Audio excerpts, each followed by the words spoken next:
अगर आप भी शेयर मार्केट में इन्वेस्ट करते हो और आप अपनी डीमेट अकाउंट में कटने वाले चार्जेस से परेशान हो, आप ये जानना चाहते हो कि आखिर इतने ज्यादा चार्जेस क्यों कट रहे हैं, तो ये वीडियो आप लोगों के लिए बिल्कुल सही होगी, क्योंकि इस वीडियो में आपको इन चार्जेस के बारे में बताऊंगा कि ये चार्जेस क्या है, क्यों लगते हैं, और सबसे बड़ी बात कि आप इन चार्जेस को कैसे कम कर सकते हो।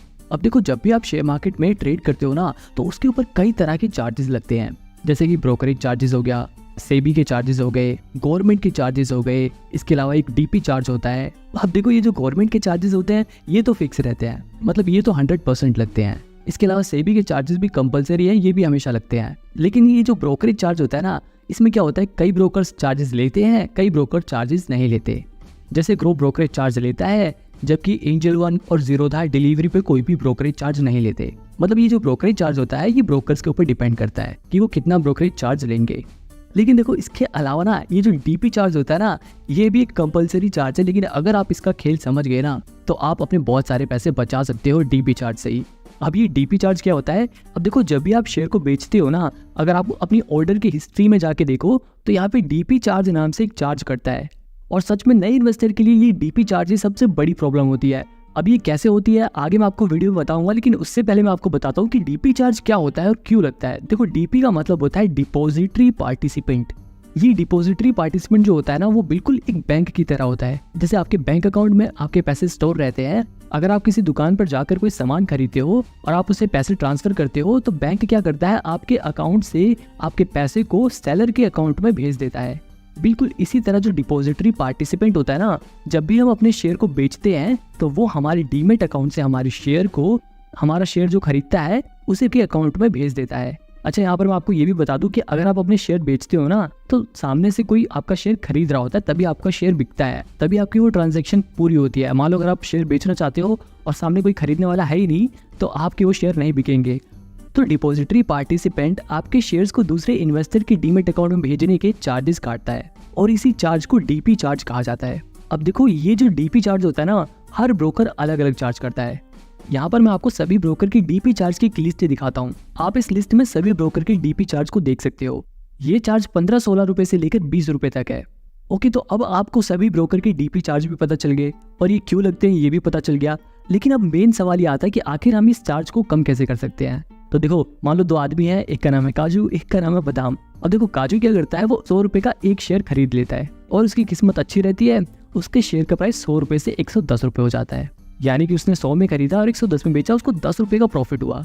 और दूसरी तरफ बादाम 100 रुपए के 100 शेयर खरीद लेता है, यानी कि वो टोटल 10,000 रुपए लगाता है और उसकी भी किस्मत अच्छी रहती है और उसका भी 100 रुपए का शेयर 110 रुपए का हो जाता है। यानी कि उसने 10,000 में शेयर खरीदे और 11,000 में बेचा। तो यहाँ पर काजू को सिर्फ 10 रुपए का फायदा हुआ और बादाम को 1,000 रुपए का फायदा हुआ। अब यहाँ पर अगर आप इनके चार्जेस को देखो, एक चार्ज जो आपको सबसे कॉमन दिख रहा होगा वो है डीपी चार्ज। और ये देखो, ये डीपी चार्ज काजू की बारी में भी कट रहा है और बादाम की बारी में भी कट रहा है। लेकिन सबसे हैरानी वाली बात यह है कि काजू ने सिर्फ एक शेयर खरीदा, तब भी उसके ऊपर सिर्फ 16 रुपए का डीपी चार्ज लग रहा है। लेकिन बादाम ने 100 शेयर्स खरीदे और तब भी उसके ऊपर सिर्फ 16 रुपए का डीपी चार्ज लग रहा है। तो इस एग्जाम्पल से मैं आपको सिर्फ ये दिखाना चाहता था कि चाहे आप एक शेयर बेचो, चाहे आप 100 शेयर बेचो, ये जो डीपी चार्ज होता है ना, वो फिक्स रहता है। जैसे मैं आपको जीरोधा में दिखा रहा हूँ, तो जीरोधा में 13.5 रुपए प्लस जीएसटी था, यानी कि लगभग 16 रुपए कट रहा था, चाहे आप एक शेयर बेचो, चाहे आप 100 शेयर बेचो।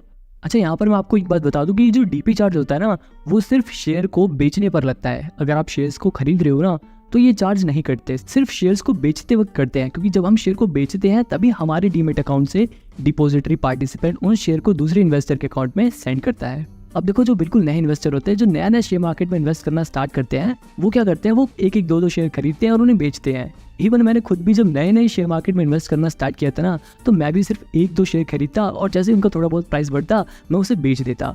लेकिन उन शेयर्स को बेचने के बाद भी मैंने ये देखा कि मैंने 1,000 रुपए लगाए थे, लेकिन कुछ दिनों बाद वो 1,000 रुपए प्रॉफिट में शेयर बेचने के बावजूद 900 रुपए हो गए।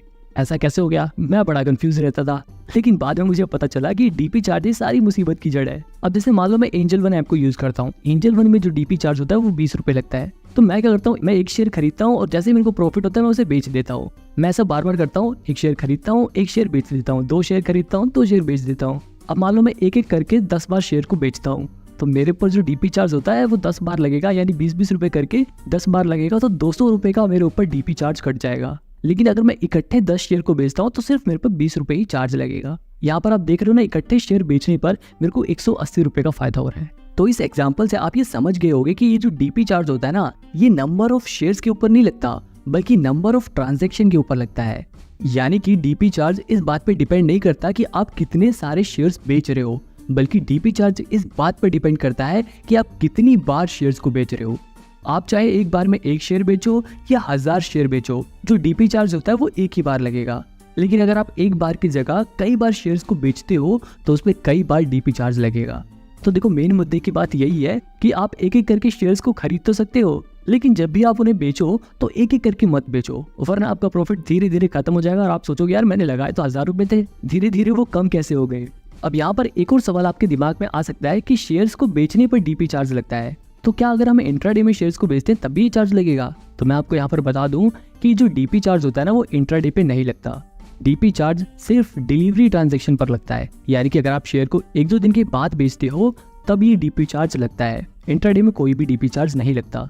अगर ये वीडियो आपको थोड़ी सी भी हेल्पफुल लगी हो और आपको भी मेरे साथ इन्वेस्टमेंट और शेयर मार्केट के बारे में सीखना है तो इस चैनल को प्लीज़ सब्सक्राइब कर लो और ये वीडियो अपने उन दोस्तों के साथ शेयर करो जो शेयर मार्केट में इन्वेस्ट करते हैं।